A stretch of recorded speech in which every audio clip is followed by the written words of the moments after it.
8, 12, 26. 7.5 by 8 lifetime shed. So the two doors are the hardest part. If you want to get that piece of plastic in there, you put a piece of wood directly underneath. You have one person hold on the top with the 2x4 banging it down. You have another person over here holding this door, but that other person has to hold the other door because the middle gable isn't in this door. If it falls down, then that plastic will break. So I got this piece of metal. As this piece of metal was the person at the top is banging it. This piece of metal is on the other side going in, by the way.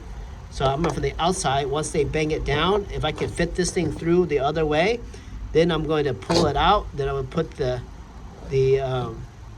cotter pin through it, and then I'm going to bend it, and then you're done. Sounds easy, but not easy. Anyways, I lubed everything with grease, and it's full of grease in there. So now the main part is to get this thing with the gable and some more grease, and then we should be good.